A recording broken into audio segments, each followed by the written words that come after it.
How did Iran manage to hit an American F-35 stealth fighter?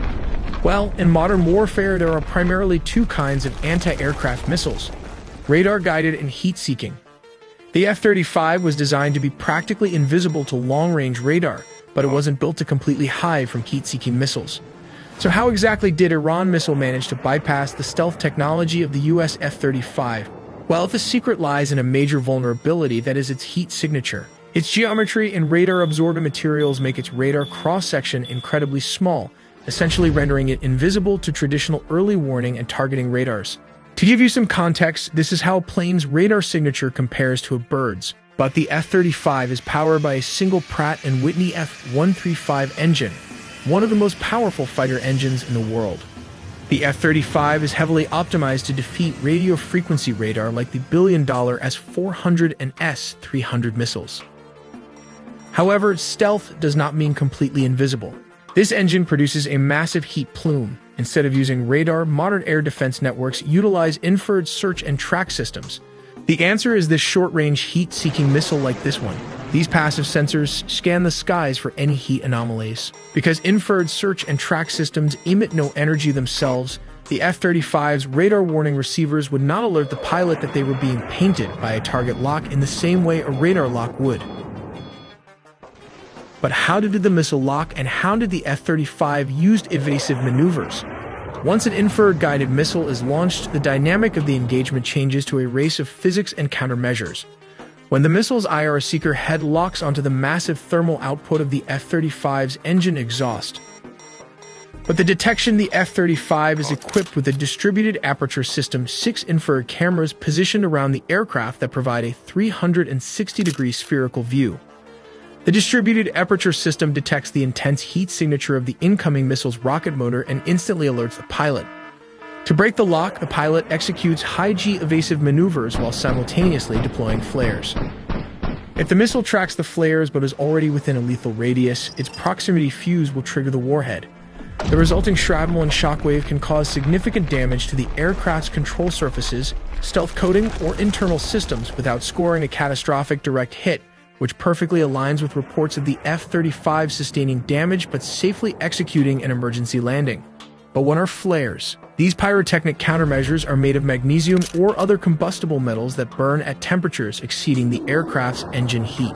The goal of the flares is to overwhelm or confuse the missile's IR seeker, forcing it to chase the decoy heat sources instead of the jet. But what is Iran's secret weapon? We believe it's the 358 anti-aircraft missile, or the SA-67. The 358 is a unique hybrid between a loitering munition or kamikaze drone and a surface-to-air missile. But how does it work?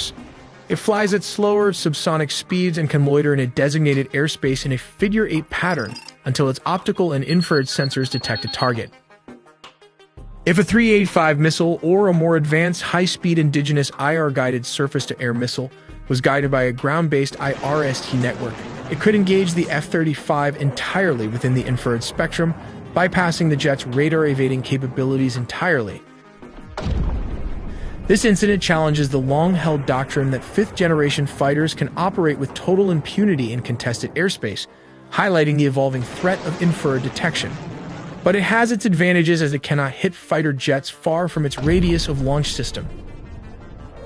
During Operation Fury, the U.S. has been using F-35s to lead strikes and declared air superiority to hunt for surface-to-air missile and suppress air defenses.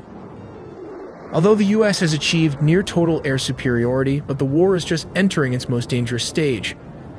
But here is the problem: Iran is still not out of the fight. If the U.S. owns the sky, why not just send in standard fighters?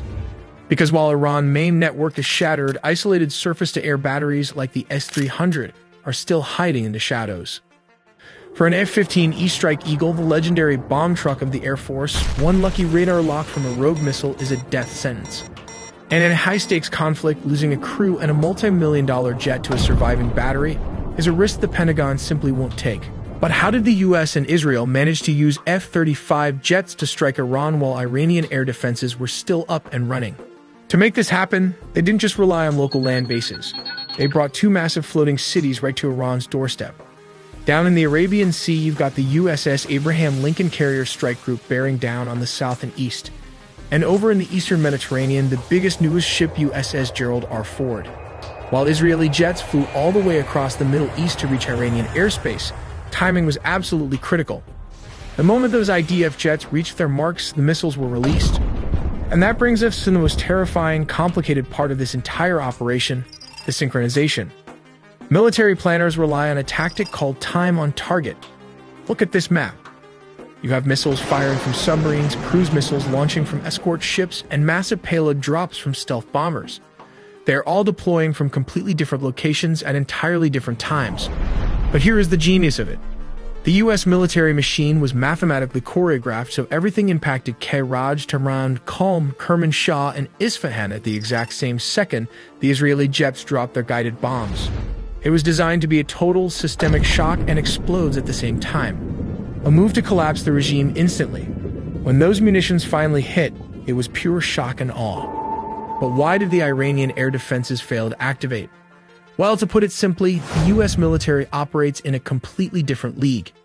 Using a highly advanced mix of electronic warfare and cyber operations, coordinated from space to the ground, the coalition was able to inject false data directly into Iranian radar screens.